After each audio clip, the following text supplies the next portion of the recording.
The spring rain pattered against the massive glass windows that made up the eastern face of the Meridian Tower, Manhattan's newest architectural marvel, and the crown jewel in the Blackwood development portfolio. From the 87th floor executive suite, Alexander Blackwood observed the panoramic view of New York City with the detached satisfaction of someone who had conquered it. At 56, Blackwood had built an empire from the ground up, transforming his father's modest real estate company into one of the most powerful development firms on the East Coast. The Meridian Tower, with its distinctive helix-shaped design that had already altered the Manhattan skyline, was his masterpiece. The suite itself was a testament to power and luxury. Brazilian hardwood floors, handcrafted Italian furniture, and walls adorned with original paintings by American masters. A scale model of the Meridian Tower, crafted in glass and platinum, occupied a place of honor on his expansive desk. On the credenza behind sat framed photos of Blackwood with 3 different presidents, various celebrities, and several of the world's most powerful business leaders.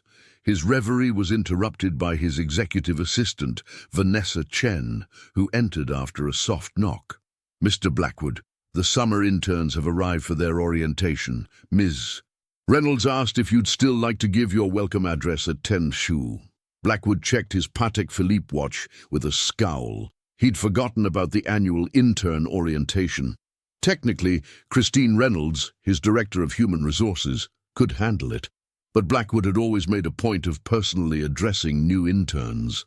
Not out of any particular fondness for mentorship, but because it provided an opportunity to impress upon them the standards of excellence he demanded, and to remind them of their insignificance in his grand enterprise. "Tell Christine I'll be down in 15 minutes, he replied, turning back to the window, "and have my coffee ready when I return." "Of course, sir. Also, your son called. He said to remind you about dinner tonight at—" Yes, I remember. The Four Seasons at 7. "Tell Marcus I'll be there." Blackwood waved dismissively. His relationship with his son had grown increasingly strained since Marcus had decided to pursue non-profit work instead of joining the family business, but appearances had to be maintained. 15 minutes later, Blackwood descended in his private elevator to the 42nd floor conference center, where 25 eager young interns sat around a massive oval table.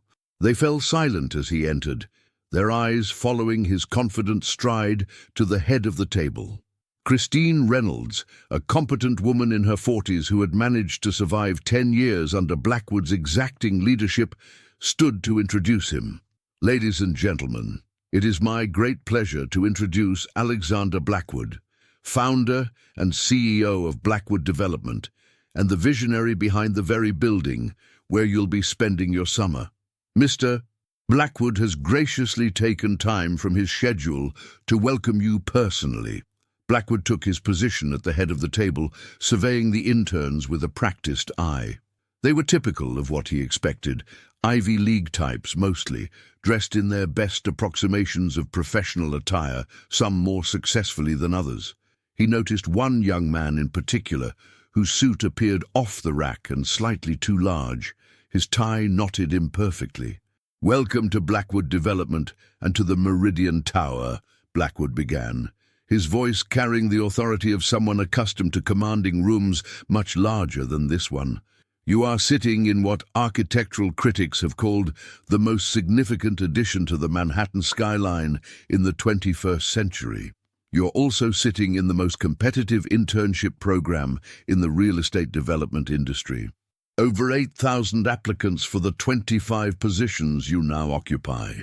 He paced slowly around the table, maintaining eye contact with various interns as he continued. "I don't believe in participation trophies or in coddling. By the end of this summer, perhaps 5 of you will receive offers to return. The rest will have gained valuable experience and the privilege of putting Blackwood Development on your resumes." And as he completed his circuit of the table, he paused behind the young man in the ill-fitting suit. "The real estate business is as much about presentation as it is about properties. Everything, from the way you dress to the way you speak, reflects not just on you, but on this company and, by extension, on me."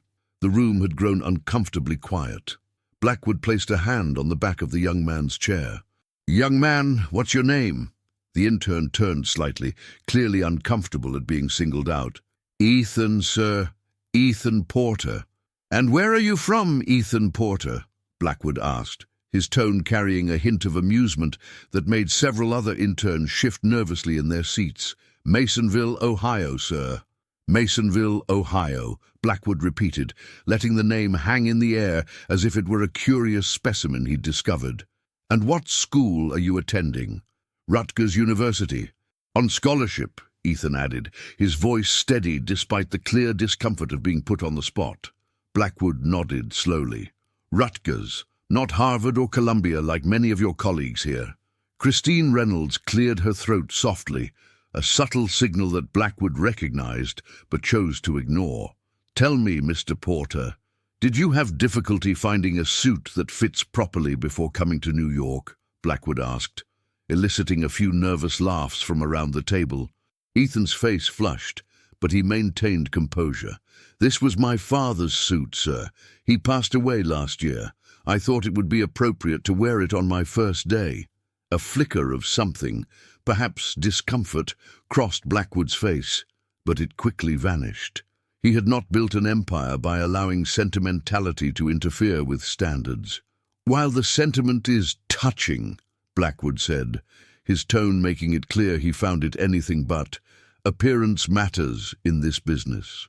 If you want to be taken seriously in New York real estate, you need to look the part. This isn't Ohio." The room was now completely silent. Christine Reynolds wore an expression of professional neutrality that barely masked her disapproval. "That said," Blackwood continued, addressing the entire room again, "you all have the summer to prove yourselves worthy of Blackwood development. Some of you clearly have advantages others lack, but I'm told that hard work can overcome such deficiencies. We'll see if that's true, won't we?" With that parting shot, he returned to the head of the table. "Miss Reynolds will cover the practical details of your internship. My expectations are simple: excellence in everything, no excuses, and absolute loyalty to this company. Understood?" The interns nodded, several muttering, "Yes, sir," in response. "Good. Welcome aboard." Blackwood turned to leave, then paused as if something had just occurred to him. He looked back at Ethan Porter.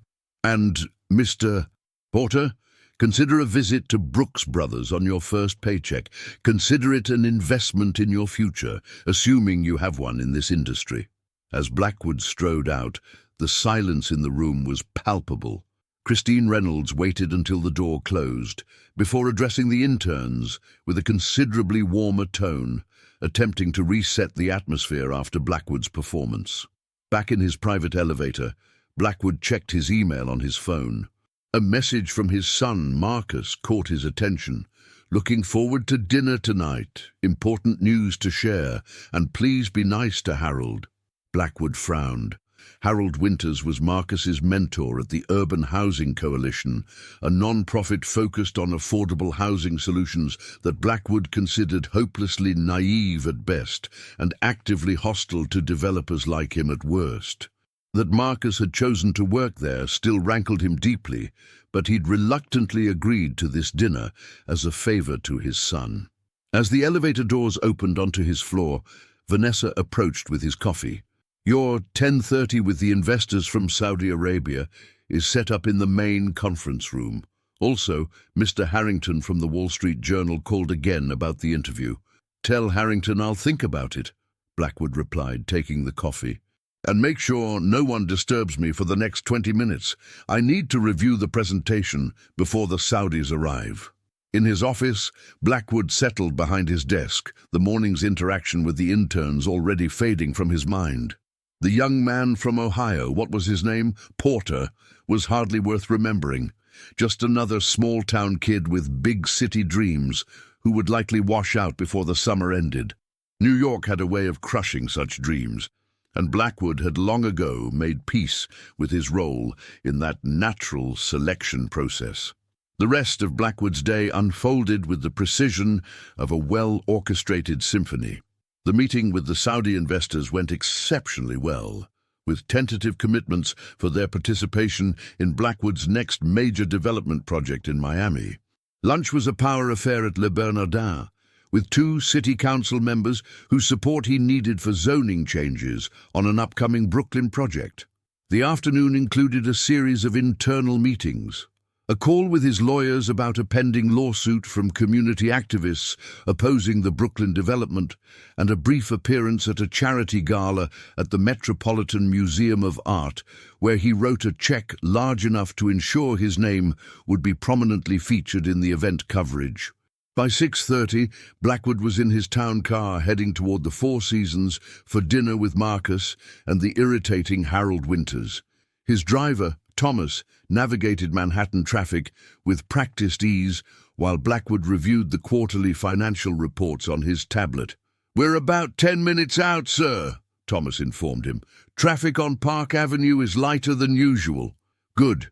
Pull up to the side entrance," Blackwood instructed, his attention still on the financial reports. The Meridian Tower project had come in $12 million under budget, a fact that pleased him enormously. It was a testament to his ruthless negotiating tactics with contractors and suppliers. As Thomas navigated the final blocks, Blackwood's phone rang with a call from Christine Reynolds. "Christine, this had better be important," he answered curtly. "Mr. Blackwood, I thought you should know there's been a situation with one of the interns from this morning's orientation," she began, her voice carefully professional. "Which one?" Blackwood asked, though he was only half listening, his mind already on the upcoming dinner and how to politely dismiss whatever nonsense Harold Winters would inevitably spout about affordable housing. "Ethan Porter, sir, the young man from Ohio." This caught Blackwood's attention. "What about him? Don't tell me he quit already. That would be a new record, even for me." He chuckled at his own joke. "No, sir, he didn't quit, but there's been a development you should be aware of. It seems that Mr. Porter is—" "Christine, I'm pulling up to the restaurant now. Whatever issue this Porter kid is having will have to wait until tomorrow. Have Vanessa put it on my calendar." He ended the call before she could respond, slipping his phone into his jacket pocket as Thomas opened the car door. The Four Seasons side entrance provided the discretion Blackwood preferred. A manager immediately greeted him and escorted him to a private dining room where Marcus was already waiting. At 28, Marcus Blackwood had inherited his father's commanding height and sharp features, but there was a softness in his expression that Alexander had never possessed. His late mother's influence, no doubt. "Dad," Marcus said, rising to greet his father with a brief, somewhat awkward embrace. "Thanks for coming. Harold should be here soon."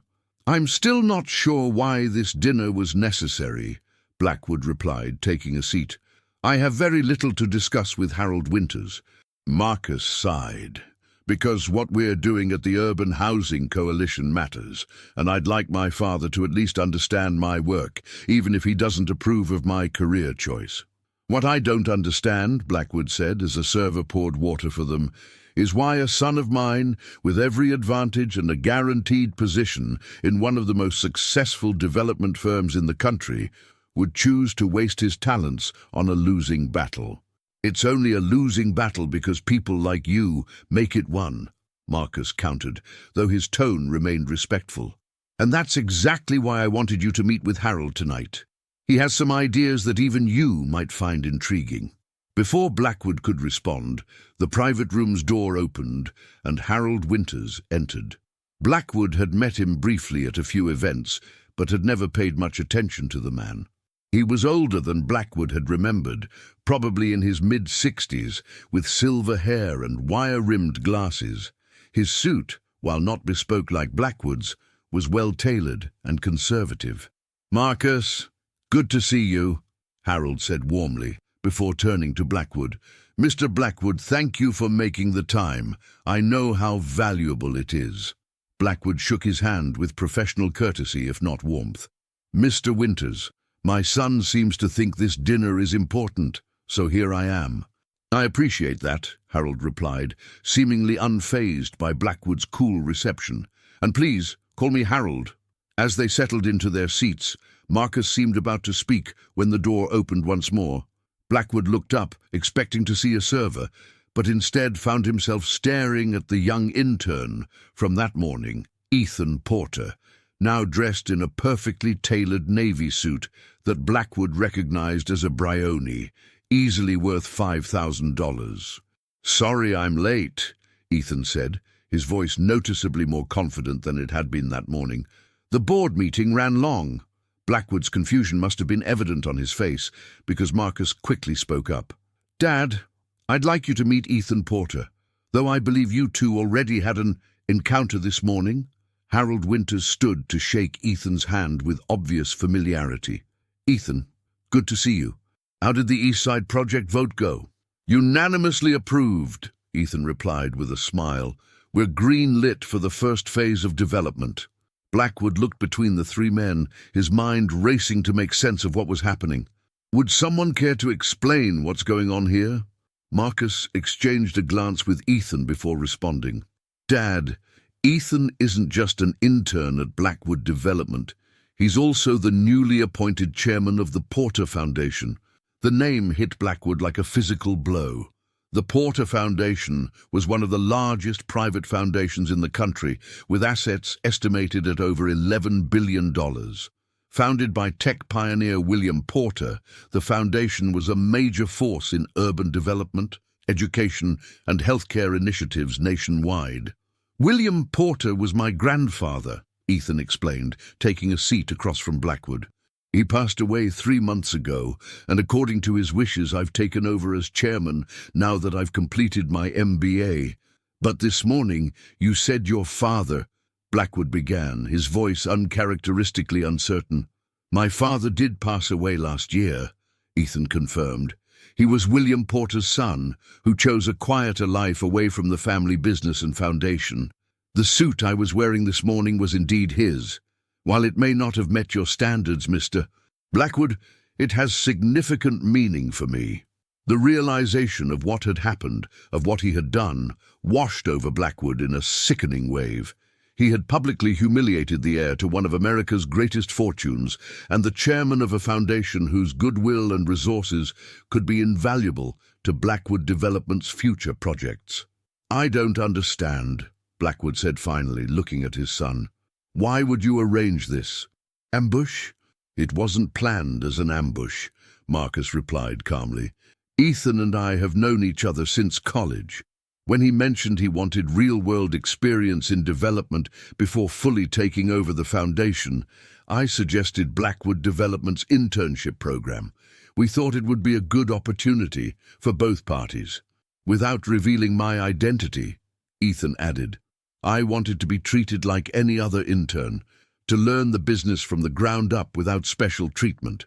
"And what we didn't anticipate," Marcus continued, his disappointment evident, "was that you would single Ethan out for public ridicule within his first hour at the company."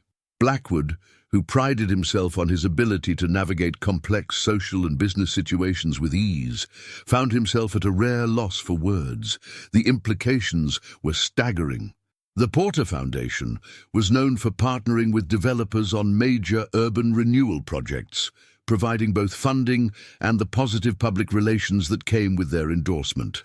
Such a partnership could have been transformative for Blackwood Development's more controversial projects, like the Brooklyn development currently facing community opposition.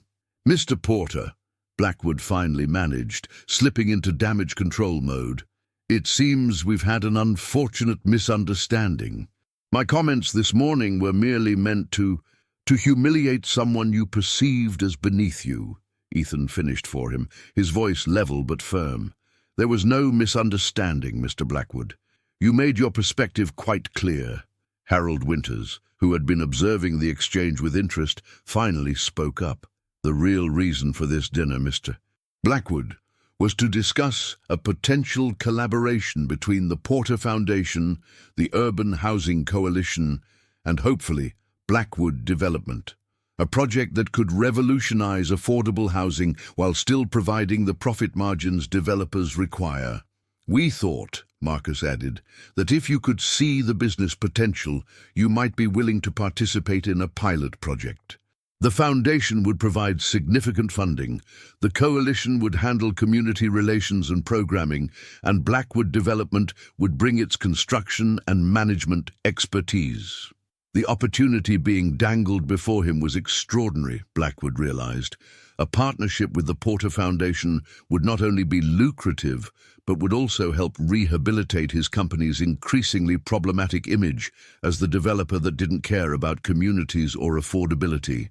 But the expression on Ethan Porter's face made it clear that such a partnership was now in serious jeopardy. "That was our original plan," Ethan said, confirming Blackwood's fears. "However, after this morning's interaction, I've developed serious concerns about whether Blackwood Development's corporate culture aligns with the Porter Foundation's values of dignity and respect for all people, regardless of their background or economic status." Alexander Blackwood, for perhaps the first time in his professional life, found himself in the position of having to apologize, not from a place of strategic advantage, but from one of genuine vulnerability. The power dynamic he had so confidently established that morning had been completely reversed, and the consequences of his behavior now threatened not just a potential partnership, but his company's reputation and future. As the server entered to take their drink orders, Blackwood barely registered the interruption. His mind was racing, calculating the cost of his casual cruelty and searching for a way to salvage what suddenly seemed like the most important business dinner of his career. If this story seems familiar, please like this video, subscribe to our channel, and let us know in the comments where you're watching from today. As the server departed with their drink orders, an uncomfortable silence descended upon the private dining room of the Four Seasons. Alexander Blackwood, a man accustomed to controlling every room he entered, found himself uncharacteristically at a loss. Across from him sat Ethan Porter, no longer the seemingly insignificant intern from Ohio, but the chairman of the $11 billion Porter Foundation, and quite possibly the key to Blackwood Development's future. Marcus Blackwood watched his father with a mixture of disappointment and hope. He had orchestrated this dinner with the genuine belief that his father, for all his flaws, was a shrewd businessman who would recognize the value of the proposed partnership. What he hadn't counted on was his father's decision to publicly humiliate Ethan on his very first day.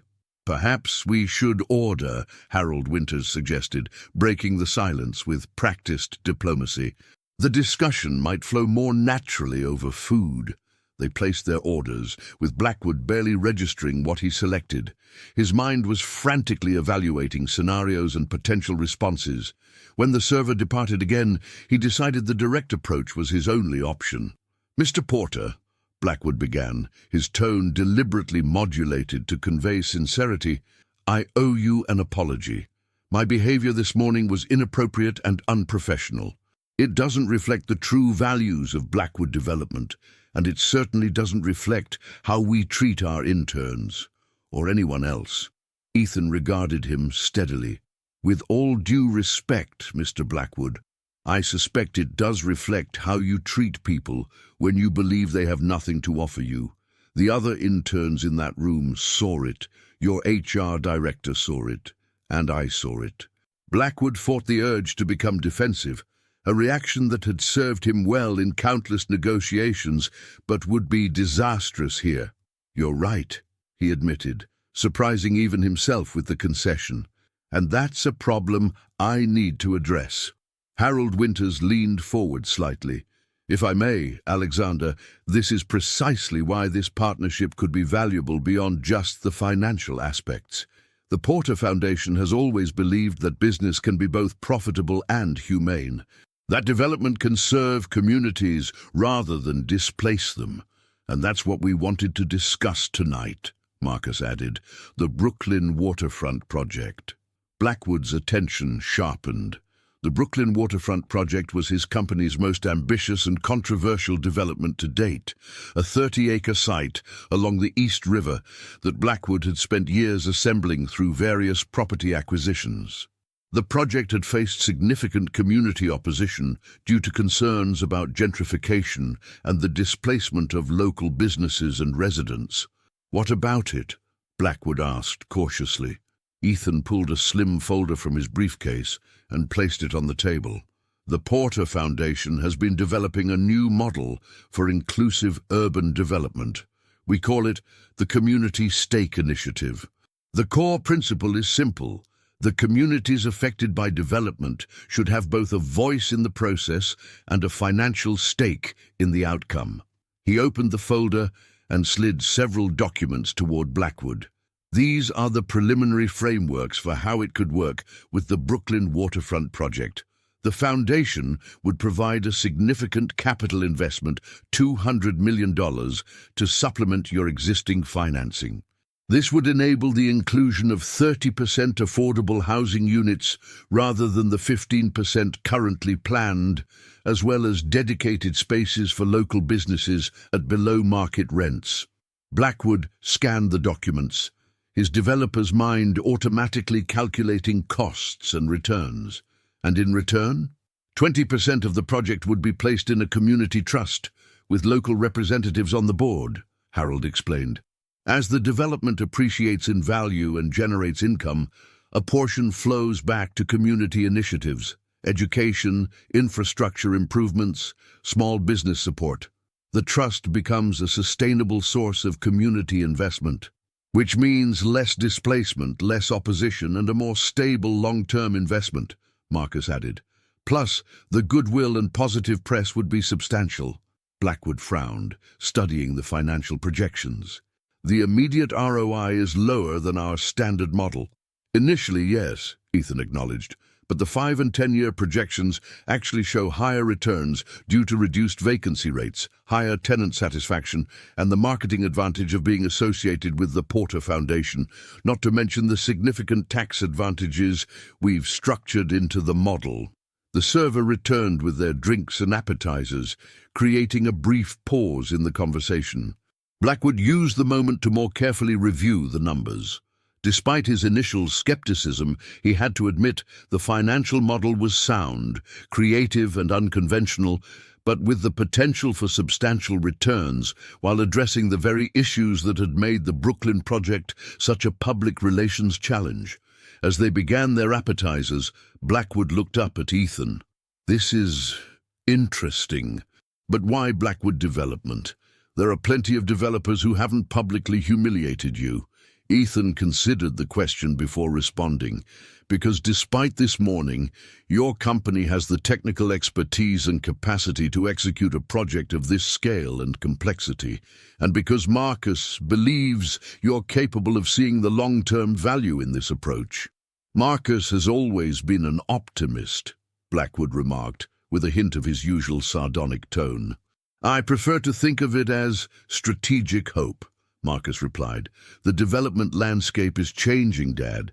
Communities are more organized, more vocal, and more capable of delaying or derailing projects they oppose. Adapting isn't just ethical, it's good business."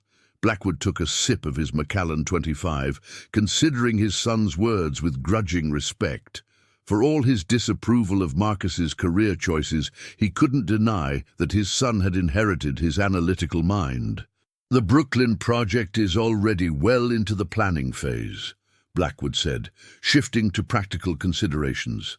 "Redesigning it along these lines would mean significant delays and added costs." "The foundation would cover the redesign costs," Ethan countered smoothly, "and our involvement would likely accelerate the approval process rather than delay it. The Urban Housing Coalition has considerable influence with the community groups currently opposing the project." Harold nodded in confirmation. "We've already had preliminary conversations with several of them. They're cautiously optimistic about the community stake model." Blackwood's eyes narrowed slightly. "You've been discussing my project with opposition groups before even presenting this to me?" We've been discussing a theoretical alternative approach, Harold clarified. No commitments, no details about Blackwood Development's potential involvement. Just testing the waters to see if the concept could gain traction. Marcus leaned forward. Dad, think about what this could mean. Instead of another 2 years of litigation and negative press, you could be breaking ground within 6 months with community support. The Porter Foundation's involvement would transform the narrative completely. The main course arrived, momentarily pausing the conversation again. Blackwood barely tasted his perfectly prepared steak as he mentally worked through the implications. The Brooklyn waterfront project was supposed to be his legacy, the defining development of his career, even more significant than the Meridian Tower. But the opposition had been fiercer than anticipated, with community groups successfully delaying approvals and tarnishing Blackwood Development's reputation in the process. "Let's say I'm interested," Blackwood said finally, setting down his fork. "What would the next steps be?" Ethan and Marcus exchanged a brief glance that didn't escape Blackwood's notice. "Before we discuss next steps," Ethan said carefully, "there's another matter we need to address." Blackwood felt his jaw tighten. "The incident this morning." "Not just the incident itself," Ethan clarified, "but what it represents. The Porter Foundation partners only with organizations whose values align with our own. That includes how they treat everyone from executives to interns. You want some kind of public apology?" Blackwood asked, the idea clearly distasteful to him. "No," Ethan replied firmly. "I want meaningful change. If we're going to partner on the Brooklyn project, we would need Blackwood Development to implement comprehensive workplace culture reforms. Mandatory sensitivity training for all management personnel, including yourself. A revised code of conduct. Anonymous reporting mechanisms for workplace issues. And regular culture audits by an independent third party." Blackwood stared at him incredulously. "You want to dictate how I run my company because of one regrettable incident?" "No," Marcus interjected. "We want to ensure that what happened this morning isn't representative of how Blackwood Development operates on a daily basis. Because if it is, then the partnership simply wouldn't work. The community stake model requires mutual trust and respect between all stakeholders," Harold added. "That has to start with how the developer itself operates internally." Blackwood set his napkin down beside his plate, his expression hardening. "I built this company from a small family firm into one of the most successful development companies in New York. I've created billions in value and thousands of jobs. And now you want me to submit to sensitivity training because I made some admittedly harsh comments to an intern. This feels like extortion, Mr. Porter." The temperature in the room seemed to drop several degrees. Ethan's expression remained calm, but his eyes hardened. "This isn't extortion, Mr. Blackwood. It's a business proposal with conditions attached, just like any other. The foundation is offering $200 million in capital and the considerable weight of our influence and reputation. In exchange, we're asking for certain guarantees about how the project will be executed and how your company operates. You're free to decline." "And what about your internship?" Blackwood countered. "Was that just a ruse to evaluate my company?" "No," Ethan replied. "I genuinely want to learn the development business from the ground up. I still do. Whether that happens at Blackwood Development or elsewhere is now an open question." Marcus, sensing the conversation veering toward irrecoverable territory, stepped in. "Dad, look at the big picture here. The Brooklyn project is stalled. Community opposition is growing, not diminishing. The longer it drags on, the more it costs, and the more damage it does to the company's reputation." He slid another document across the table, a recent news article about the Brooklyn project with the headline, "Blackwood's Waterfront Development, Progress or Predation." The subheading read, "Locals fear another case of corporate greed displacing historic communities." "This is the narrative right now," Marcus continued. "The Porter Foundation partnership offers a way to completely rewrite it. Yes, it requires some uncomfortable changes.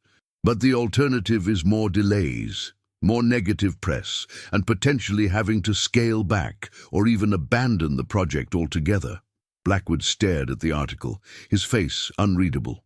For decades, he had operated with the conviction that opposition was simply an obstacle to be overcome or circumvented, a temporary inconvenience on the path to inevitable victory.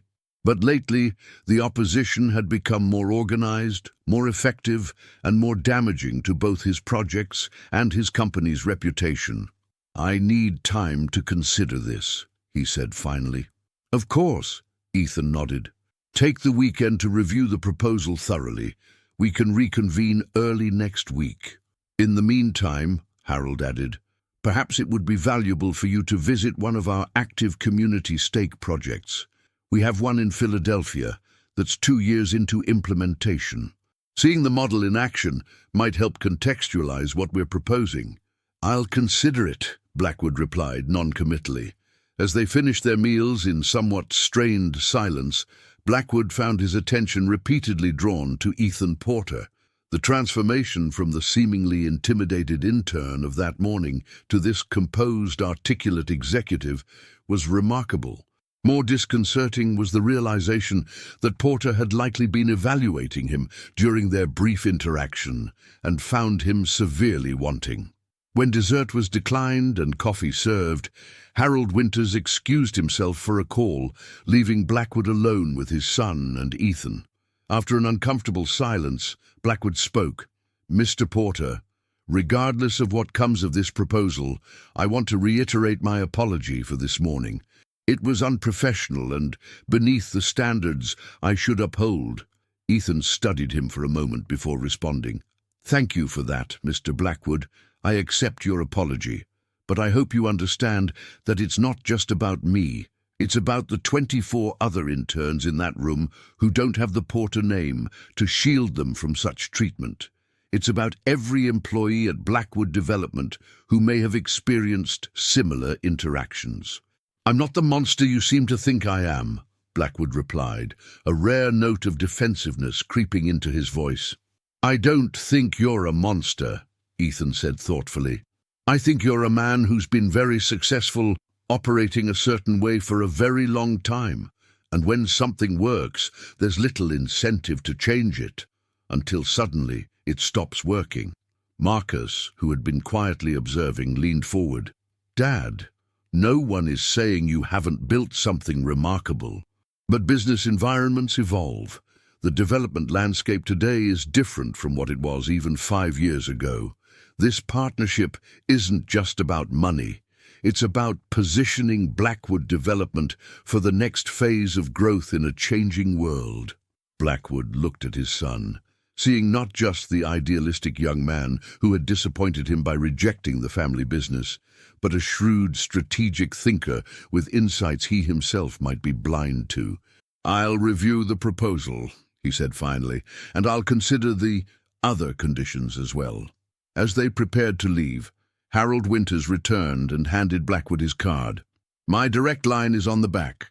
Call me if you have any questions about the Philadelphia project or the proposal details." Outside the restaurant, as they waited for their respective cars, Ethan turned to Blackwood with a parting thought. "Mr. Blackwood, my grandfather built the Porter fortune through technology, but he always said his success came down to one principle: treating everyone, from the janitor to the CEO, with the same level of respect. Not because it was nice or politically correct, but because you never know where the next great idea will come from or who might become a crucial ally or adversary. A convenient philosophy when you have $11 billion backing it up," Blackwood remarked. Ethan smiled slightly. "My grandfather didn't start with billions. He started in a garage in Palo Alto with 2 friends and a vision. The money came later, partly because of his innovation, but equally because of his ability to build loyalty and trust with people at every level." With that, Ethan's car arrived and he departed with a brief handshake. Marcus stayed behind as his father's town car pulled up. "He's impressive," Blackwood admitted grudgingly to his son. "I can see why you respect him. He is, Marcus agreed. And he's offering you a genuine opportunity, Dad. Not just the money, but a chance to be at the forefront of a new approach to development. One that could secure Blackwood's relevance for decades to come. Blackwood regarded his son with newfound consideration. When did you become so strategic? I learned from the best, Marcus replied with a small smile. I just applied those lessons differently. As Blackwood settled into his town car for the ride back to his penthouse, he found himself in the unusual position of genuine self-reflection. The day had begun with him confidently asserting his power over a seemingly inconsequential intern. It was ending with that same intern offering him a partnership that could either transform his company's future or slip away based on his willingness to acknowledge and address his own behavior. Thomas, his driver, glanced in the rearview mirror. Back to the penthouse, sir? No, Blackwood decided suddenly. Take me to the Meridian Tower. I have some work to do. 40 minutes later, Alexander Blackwood sat alone in his office on the 87th floor, the nighttime panorama of New York spread out before him. On his desk lay the Porter Foundation proposal, which he'd been studying intently since arriving. The financial models were sound, even innovative. The potential benefits to the Brooklyn project were substantial, but the required changes to Blackwood Development's corporate culture, to his own leadership style, felt like a personal rebuke. He pulled up the company's personnel database on his computer, navigating to the intern profiles. Ethan Porter's file appeared, complete with the photo taken at that morning's orientation. The biographical information listed was technically accurate but deliberately understated. Rutgers University MBA candidate, former non-profit program coordinator, recipient of the Rutgers Business Leadership Scholarship. Nothing about the Porter Foundation or his family connections. With a few more keystrokes, Blackwood pulled up the files on the other 24 interns. Their backgrounds varied considerably. Some from prestigious schools with family connections noted in their files, others from state universities or community colleges who had earned their spots through academic excellence and determination. He realized with uncomfortable clarity that he had never before bothered to examine these files. The interns had always been at best a potential source of future talent to be evaluated at the end of the summer, and at worst, temporary annoyances to be tolerated. His phone buzzed with a text from Christine Reynolds. Mr. Blackwood, regarding our conversation about Ethan Porter, I hope the dinner went well. For what it's worth, the other interns spoke highly of how you handled the situation this evening. This caught Blackwood by surprise. He hadn't spoken to any interns since that morning. He typed back, "What situation?" Christine's reply came quickly. The apology flowers and note you sent to all the interns, acknowledging this morning's inappropriate singling out of Mr. Porter and committing to a more respectful internship environment. The gesture was well received. Blackwood stared at the message in confusion before the realization dawned on him. Marcus. His son must have sent the flowers a note in his name, a preemptive attempt to begin repairing the damage before the partnership discussion even took place. As if on cue, his phone rang with an incoming call from Marcus. "You sent apology flowers to the interns," Blackwood said without preamble when he answered. "I took the liberty of starting the damage control," Marcus confirmed, unapologetic. "I hope you don't mind." "It was presumptuous," Blackwood replied, but without real anger. "What exactly did this note say?" "That upon reflection, you realized your comments to Ethan were inappropriate and created an uncomfortable environment for everyone. That Blackwood Development values all its team members regardless of background, and that you're committed to fostering a more respectful workplace culture moving forward. So you've essentially committed me to the Porter Foundation's conditions before I've even agreed to them." "I've given you a graceful first step," Marcus countered. "The Foundation's full conditions would involve much more than a note and some flowers. This just shows you're capable of acknowledging when you've made a mistake, something leaders do, by the way." Blackwood was silent for a moment, looking out at the city he had helped shape over decades of ambitious development. "When did you become so much smarter than me?" he finally asked, the question only half joking. "I'm not smarter," Marcus replied. "I just have the advantage of seeing both worlds, yours and the one that people like Ethan and Harold are building. They're not adversaries, Dad. They're potential allies in securing Blackwood Development's legacy." After ending the call, Blackwood remained at his desk, the Porter Foundation proposal open before him. He found himself returning to Ethan's parting words about his grandfather's philosophy, treating everyone with the same respect, not out of sentimentality, but strategic wisdom. Had his own approach, the hierarchy he so carefully maintained, the fear he often deliberately cultivated, become a liability rather than an asset. The Brooklyn Project's struggles suggested it might be. The community opposition that once would have been easily overcome with political connections and financial muscle had evolved into something more resilient, more capable of delaying or even derailing his plans. With a decision forming in his mind, Blackwood opened his email and began composing a message to his executive team, scheduled to be sent first thing Monday morning. Subject: Strategic Evolution, New Approaches for Blackwood Development. As he typed, outlining both the potential partnership with the Porter Foundation and the internal changes it would require, Blackwood realized he was drafting not just a corporate strategy document, but a potential new chapter for his company and himself.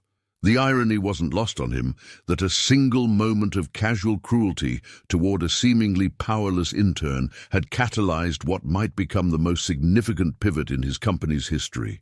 By the time he finished the draft, dawn was breaking over Manhattan. Blackwood stood at his window, watching the city come to life below. New York had always rewarded those who could adapt and evolve, who could read the shifting winds and adjust their sails accordingly. Perhaps it was time for Alexander Blackwood, master developer and notorious hardliner, to demonstrate that same adaptability. He picked up his phone and dialed Harold Winter's number. "Harold, it's Alexander Blackwood.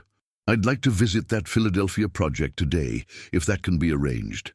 And I'd like to schedule a follow-up meeting with you, Marcus, and Ethan for Monday morning. I have some thoughts on how we might move forward together." Monday morning arrived with the kind of perfect late spring weather that made even Manhattan's concrete canyons feel vibrant and full of possibility. At precisely 9 a.m., Alexander Blackwood stood at the head of the conference room table on the 42nd floor, the same room where he had humiliated Ethan Porter just 4 days earlier. This time, however, the audience was different. His entire executive team, along with Harold Winters, Ethan Porter, and Marcus. "Thank you all for being here," Blackwood began, his tone notably different from his usual commanding style.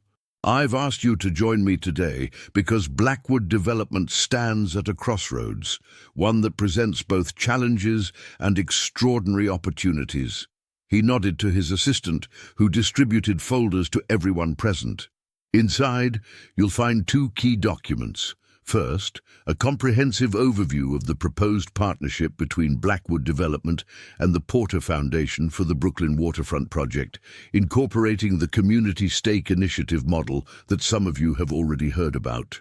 The executives exchanged curious glances as they opened the folders.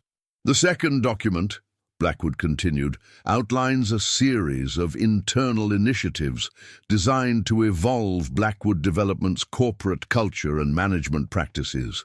These changes aren't merely cosmetic. They represent a strategic repositioning of our company for the next phase of growth in an industry that is rapidly changing around us." Christine Reynolds, who had been briefed earlier that morning, watched with carefully concealed satisfaction.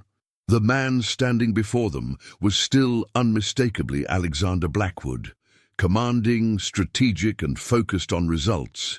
But there was a new dimension to his presentation, a recognition that the path to those results might need to change.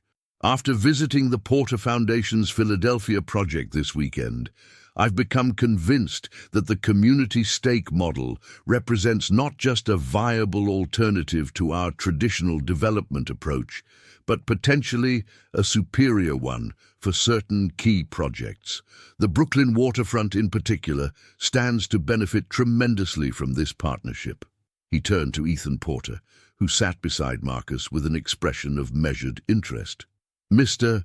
Porter and the Foundation have proposed a $200 million capital investment in the Brooklyn project, contingent upon certain adjustments to both the development plan and to our internal practices.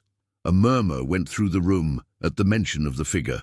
While I initially viewed these conditions as intrusive, Blackwood continued with a hint of his old dry humor, I've come to recognize them as aligned with changes our company needs to make, regardless of this specific partnership. The development landscape has shifted. Community opposition to major projects has become more organized and effective. Regulatory hurdles have multiplied. Our traditional approach, successful as it has been, may not serve us as well in the coming decade. He paused, making eye contact with each person at the table before continuing. Let me be clear. This is not about abandoning the principles that built Blackwood Development. It's about evolving them to ensure our continued success and relevance.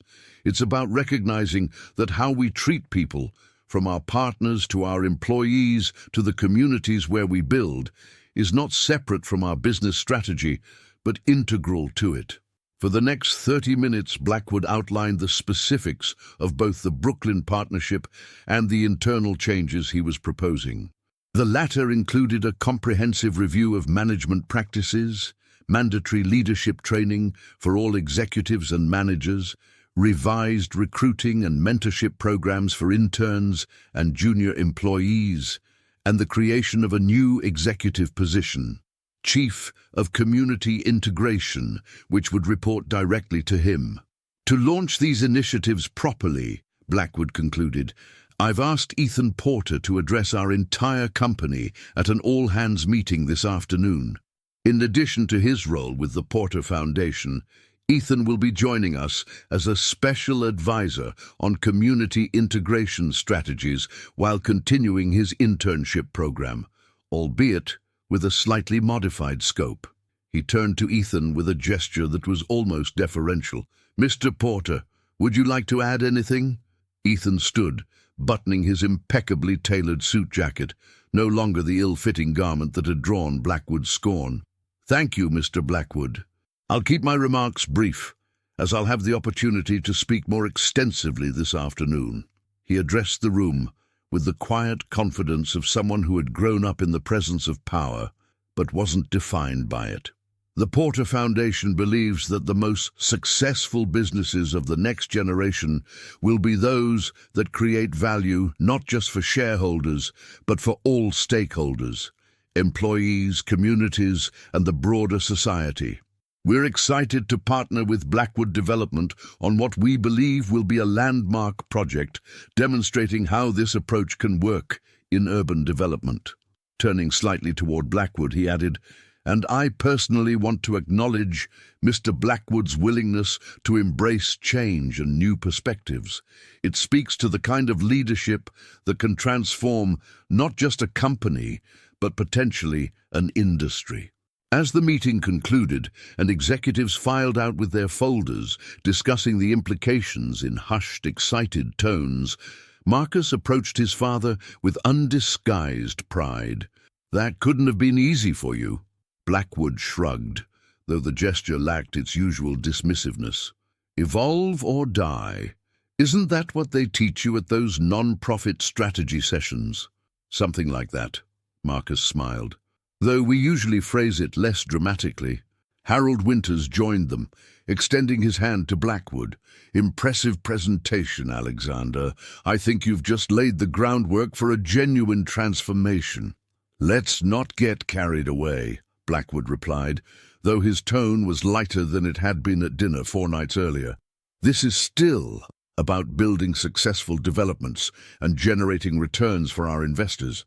We're just expanding the definition of success. Ethan Porter, who who had been speaking with Christine Reynolds, approached the group. "Mr. Blackwood, if you have a moment, I'd like to discuss the structure of the all-hands meeting this afternoon." "Of course," Blackwood nodded. "And Ethan, I think it's time you called me Alexander." As they moved to a quieter corner to continue their discussion, Harold turned to Marcus with a raised eyebrow. "Did you ever think you'd see this day?" Marcus watched his father and Ethan, the seasoned developer and the young foundation chairman, engaged in animated conversation about community integration strategies. "I always believed he had it in him. He just needed the right motivation." "A $200 million investment is quite motivating," Harold observed dryly. "It's not just the money," Marcus replied. "Dad respects strategic thinking and adaptation. Once he recognized that the old approach was becoming a liability, changing course became the logical move. He's still Alexander Blackwood. He's just updating his playbook." That afternoon, the Meridian Tower's grand auditorium was filled to capacity with Blackwood development employees from every level of the organization. The interns, including Ethan, were seated in a reserved section near the front, a symbolic placement that wasn't lost on anyone familiar with the company's traditional hierarchy. As Alexander Blackwood took the stage, a subtle but perceptible shift was evident in his demeanor.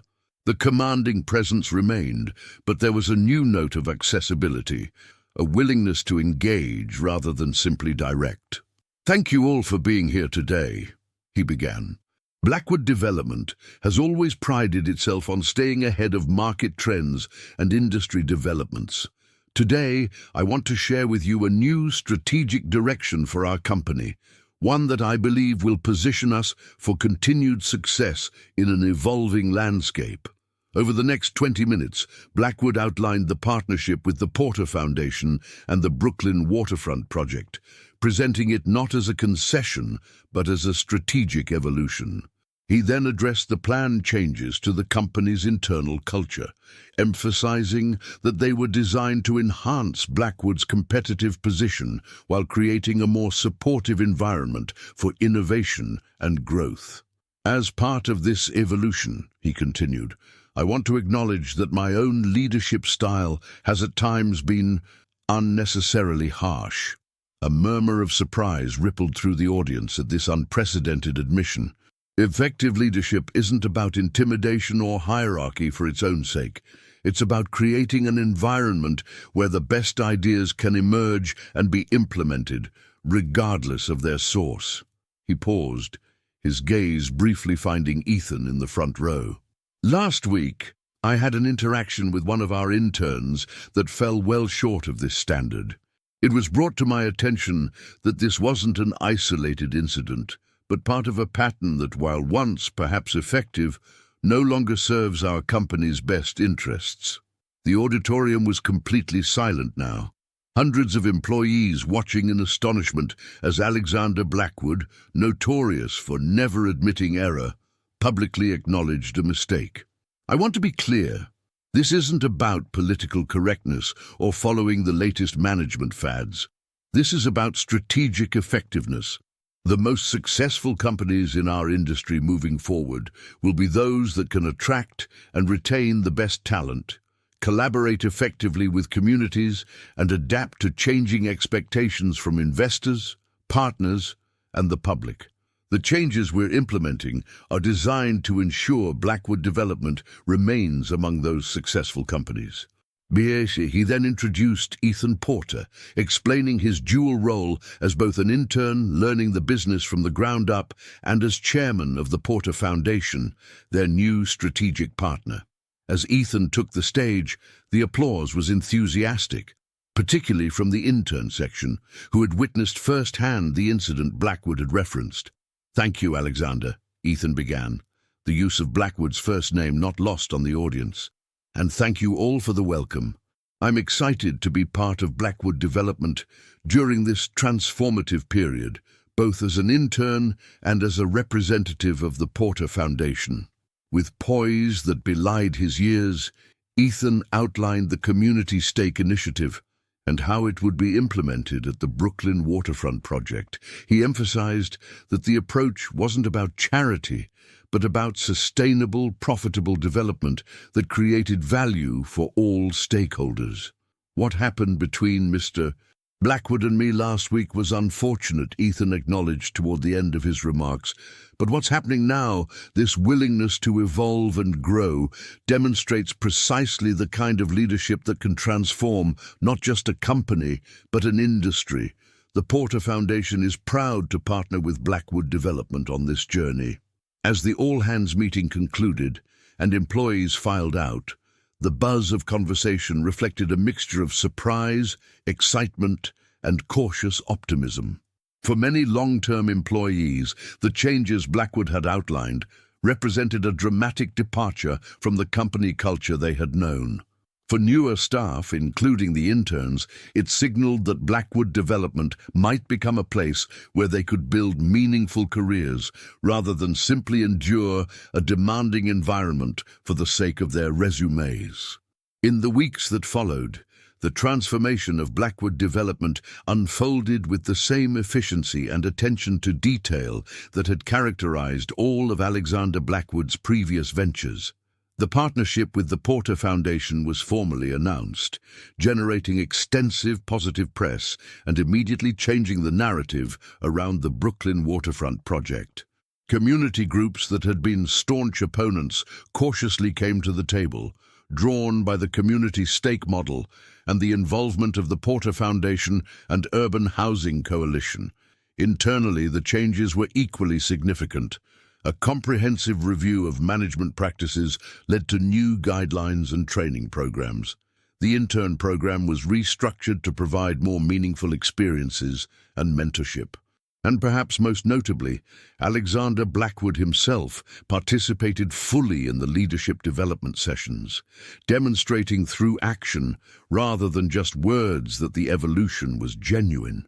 3 months after that fateful morning orientation, Ethan Porter sat in Alexander Blackwood's office on the 87th floor, reviewing the latest plans for the Brooklyn project. Their working relationship had developed into one of mutual respect, Blackwood valuing Ethan's fresh perspectives and community insights, Ethan appreciating Blackwood's unparalleled experience and strategic acumen. The community board voted unanimously to support the revised plan, Ethan noted, setting aside the report they'd been discussing. 6 months ago, they were your most vocal opponents. The community stake model made the difference, Blackwood acknowledged, though I suspect having the Porter Foundation name attached didn't hurt. It opened doors, Ethan conceded, but it's the substance of the proposal that won them over. This is going to be a landmark project, Alexander, a template for urban development in the 21st century. Blackwood nodded, his expression thoughtful. You know, when Marcus first suggested this partnership, I saw it purely as a strategic necessity, a way to overcome opposition and secure financing. I didn't expect it to be satisfying in its own right, creating value beyond just the financial returns, Ethan observed. My grandfather would say that's the difference between building a development and building a legacy. A knock at the door interrupted their conversation. Christine Reynolds entered with a young woman Blackwood recognized as one of the summer interns, a quiet, serious student from CUNY who had been working with the architectural team. Mr. Blackwood, sorry to interrupt, but Sophia had an idea about the Brooklyn Community Center design that I thought you should hear directly, Christine explained. The old Alexander Blackwood would have delegated this to someone else, or, at best, scheduled a brief meeting for later. The new Alexander Blackwood gestured to the chairs across from his desk. Please sit down. I'd like to hear it. As Sophia nervously but articulately outlined her concept for integrating local art installations into the community center's design, an idea that actually addressed several practical concerns while enhancing the project's connection to the neighborhood, Blackwood listened with genuine interest, asking thoughtful questions and taking notes.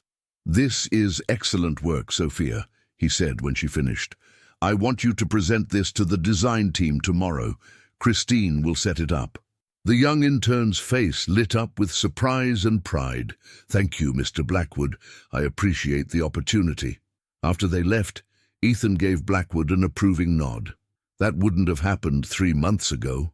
"No, it wouldn't have," Blackwood agreed, "and we would have missed a valuable contribution as a result. It turns out there are advantages to not being an asshole all the time." The self-deprecating humor was another new development in Blackwood's repertoire.